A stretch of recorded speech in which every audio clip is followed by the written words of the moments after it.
and nobody else has the balls to do it except and that's going to change. Many years ago, I'm old enough to remember it, there was a film called Spartacus. You know what happened, don't you? I'm Spartacus! I'm Spartacus! I'm Tommy!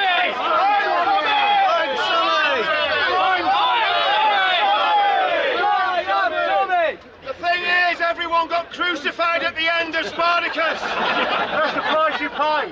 That is the price you pay, and I want to tell you something, friends. It's a joke, but every single one of us should be prepared to go to prison and die on this issue. If we lose freedom of speech in this country, we lose this great United Kingdom. This great tolerant nation is becoming a totalitarian nation, and we're the people that stop it.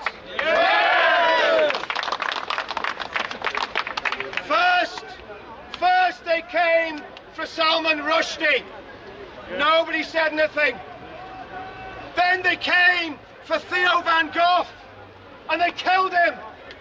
Nobody said a thing. Then they came for Charlie Hebdo, and they machine gunned them to death, and nobody said a thing about it. Now they're banning people from this country, nobody's saying a thing. They put Tommy in prison where he could be murdered, and nobody's saying a thing. But we're talking about it today. Make some noise for Tommy Robbinson. Friends, what we need to do, we need to be smart. We need to keep this peaceful. We need to keep this within the law. We need to do this right. And we need to do this the political way. And we need to find a political direction to get those scumbags booted out of Parliament. We need to drain the swamp. Drain the swamp. Drain the swamp. We need to do it now. Drain the swamp. And what we also need to do is a great army of darkness has invaded our land. A great army of spiritual darkness that is trying to destroy this land and tear this land apart.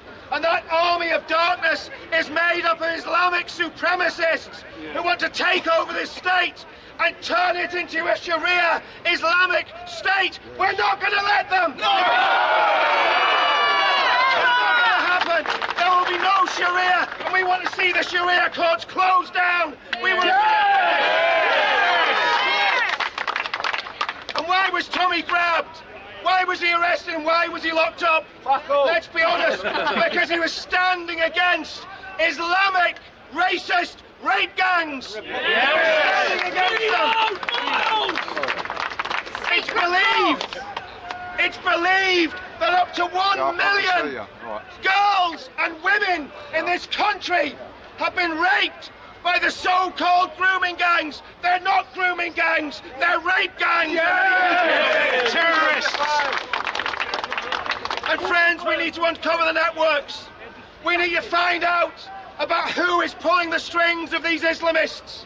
And we know that Qatar, the country of Qatar, has been bankrolling Islamists. They've been bankrolling the Muslim Brotherhood. They've been bankrolling terrorists. We've got to uncover them. We've got to show them for what they are, and we've got to stop it and stamp it out. And our government needs to be held accountable for doing business with Islamist states like Saudi Arabia and Qatar. That must stop.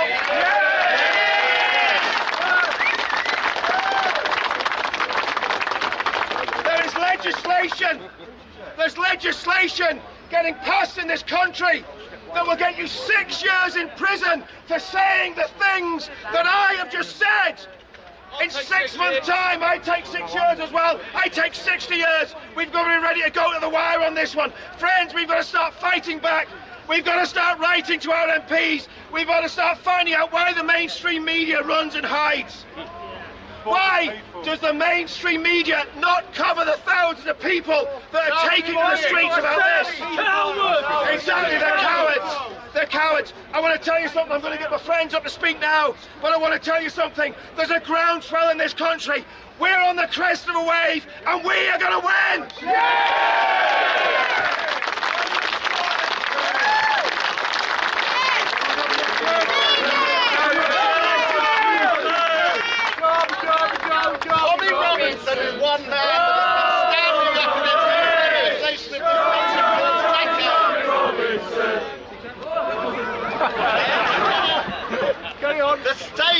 media has been slandering him as far right as racist for decades. Why? Because he was calling out the sex groomers decades ago. He was branded as a racist. Now, finally, the state is catching up with Tommy Robbinson.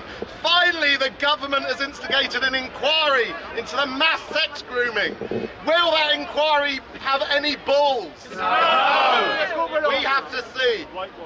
That man, Tommy Robbinson, visited this area about 2 months ago. Why did he visit this area?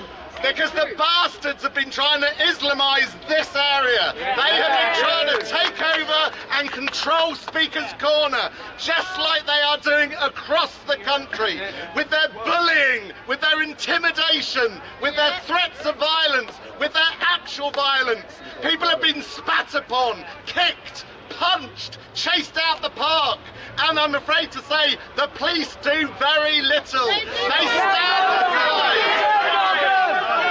When someone dares to challenge Islam and they are surrounded by a baying mob, what do the police do? They ask the person who's surrounded by a baying mob to leave the park.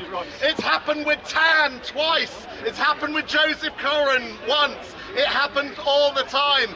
The police go for the easiest option. They placate the bullies, the intimidating, violent, threatening bullies, and we must not stand for it. I would say there are two things why all of you people are here, why all of the thousands were outside Downing Street yesterday. As Richard said, the authorities are using every last letter of the law to try and throw at our Tommy. The guy had a custodial sentence for a £2,000 family loan for a mortgage. He was thrown in jail for that. How many people do you think are doing that left, right and centre every day? They are using everything to throw at this man. The second, even bigger concern is the strength of a secular, democratic, developed democracy is the independence of its judiciary. Clearly, the British judiciary is no longer independent. They are taking their orders from the politicians, from those people upon high. It's not the bobbies on the street. It's not the bobbies that put Tommy in the back of the van on Friday. The Home Office! It is the orders upon high who are politicising our judiciary. Are we living in Putin's Russia? No! Feels like it. It bloody well feels like it. We don't want Putin's Russia. Putin is an evil, totalitarian dictator that controls the judiciary, that throws journalists in jail that dare speak out against him. Look, my friends, the exact same is now happening in Britain. Yeah. And we cannot allow it. Thank you.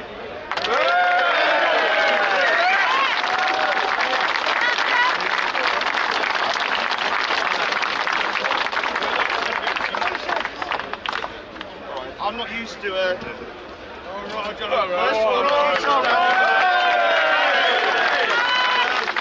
try and speak loudly, but I'm not normally the one that stands up and speaks like this. I'm normally surrounded by like 50 people screaming and calling me a racist, saying that I'm an Islamophobe, that I'm a traitor, I'm a coon, I'm an Uncle Tom.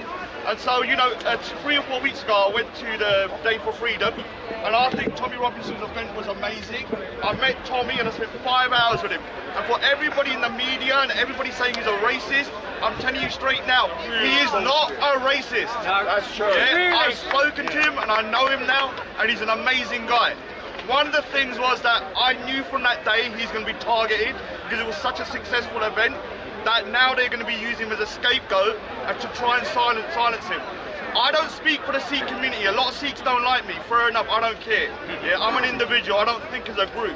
That's the problem. We like you. Yeah, we like you. They think as group think. Yeah, I think what's right and what's wrong. Sorry, what's right and what's wrong. And the thing is, the grooming epidemic has been going on since the 80s with the Sikhs as well. Someone I know has been groomed. Yeah, I know other people that have been groomed. I know friends that went prison for beating up groomers. And so the people that have been trying to fight it for all this time have been the Sikhs, and I'm sick of it. I'm sick of it, and most people are sick of it. And it was Tommy Robinson who was the one that had the balls to come out and say that the grooming epidemic was all around the country, including with Sikhs, including with Hindus, and the one common denominator you can't get away from it is 85% of them are Muslim. Yeah, until that is addressed, forget about the race, forget about what's right and wrong in your brain, what's politically correct. I'm an Asian guy. Yeah, I'm from the same place as a lot of these people that are convicted of grooming. They're from Pakistan, the Punjab. I'm from the Punjab, but the Indian side. Yeah, and we are the same people genetically, so it's not a racial issue.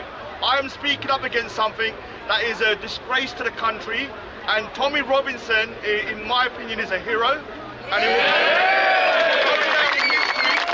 my opinion, as somebody that will bring back the UK to what it should have been and what it should be, the Speaker's Corner is the first place that needs to be regained, because I'm sick and tired of coming here every week and we're bombarded by, you know, we're outnumbered 1 to 40 every time and we're surrounded. This needs to be taken back, and Tommy Robinson has done a little bit, but this is not just for a fad. It shouldn't just be for like a week or, you know, when Tommy Robinson, it should be forever.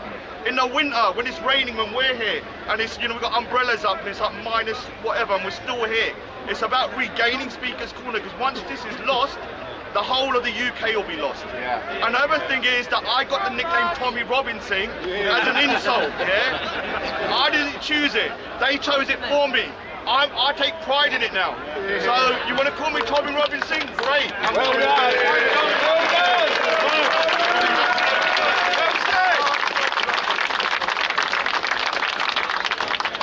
Just want to say, before we close here, Tommy Robinson said this to me a few months ago. He said, our movement is made up of ordinary people doing extraordinary things, and that's what you are, and that's what I am. We're just ordinary people, and we're all doing extraordinary things, and we need to give ourselves a round of applause.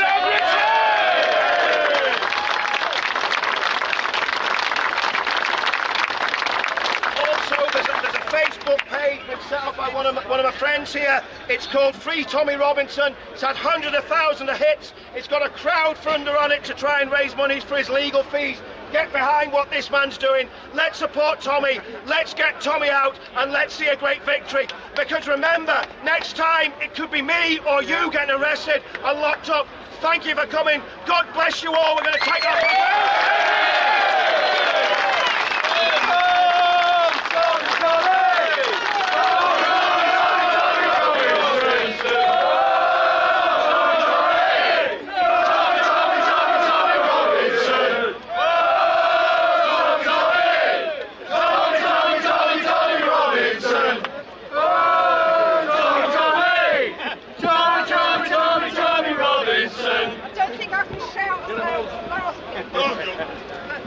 I can't.